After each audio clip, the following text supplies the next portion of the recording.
Hello everyone, my name is Cade and I'll be your coach for the day. Today I want to talk about Reaper in Overwatch 2. He's one of the most fun and terrifying heroes in the game, but can be a lot harder to play than you would think given his simple kit. His powerful shotguns are only effective at close range, which means there's a lot of room for error. But don't worry, I am going to explain how to get the most out of Reaper in whatever rank you play at. There are two ways to play Reaper, as a dive hero or as a frontline brawler. Despite having a very dive-worthy kit, other damage heroes like Tracer and Genji are usually better at diving, so to get the most out of Reaper, it's best to play with your team. Reaper is one of the few damage heroes that can easily kill a tank, so often you want to play with your tank and try to batter down the enemy tank from behind cover. This style of play is the most effective, but I'll still mention flanking because sometimes that's what the situation calls for. If you do flank with Reaper, focus down the supports or another damage hero, and make sure you can safely escape. You should never go on a long flank in the middle of a team fight because you're leaving your team to a 4v5.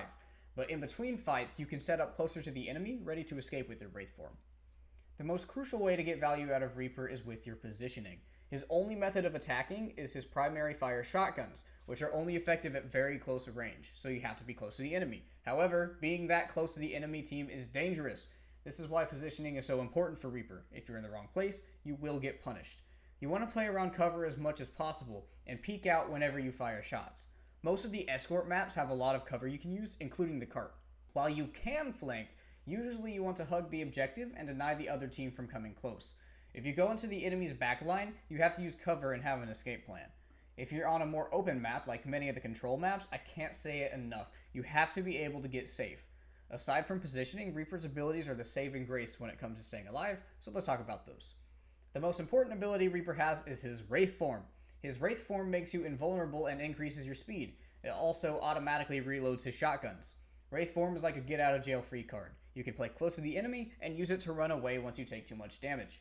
You don't want to use it to get close to enemies or else you won't have a way to escape. Chasing enemies with Wraith form can be incredibly dangerous, so it's usually best to just hold on to it. Typically, you want to brawl with the enemy team and use Wraith form to get back behind cover and keep playing in cover until your Wraith form is back up. While you can use it to quickly reload, you should almost never do this because it gets rid of your best tool for survival.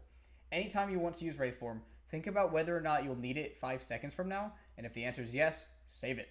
Moving on to his teleport ability, Shadow Step. This is primarily a tool for diving and repositioning. This ability is meant for closing the distance on enemies, either by getting into their backline or setting up for an ultimate. The only reason you would want to teleport into an enemy backline is if you can safely escape with Wraith form. Using his teleport to escape is very difficult because of the time it takes to cast, so this ability is mostly for initiating. However, if you need to escape and are behind cover, it is possible to get out, provided you have a safe spot to teleport away to.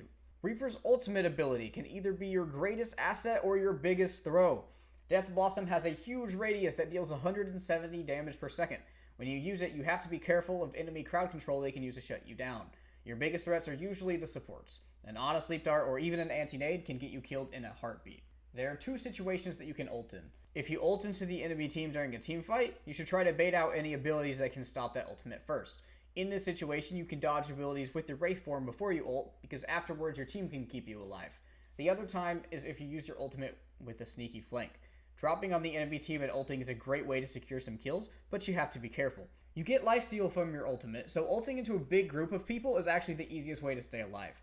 You also want to save Wraith form for when your ultimate's over in case you need to escape. If you're dropping from high ground, get a shot off before pressing Q to kill someone faster.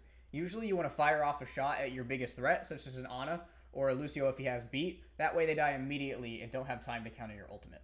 Alright, now I want to give you all some quick tips for Reaper. Tip number 1, do not rely on your lifesteal to save yourself. Reaper's 35% lifesteal is a useful passive that lets you take longer fights before you need to flee, but the self-heal is too low and inconsistent, and if you rely on it to save yourself, more often than not, you'll die. Tip number 2, try to combo ultimates. Sometimes you can get massive value from using Reaper's ult with a nano boost or a Kitsune rush. Just be careful of things like Lucio boop that can render both ultimates useless.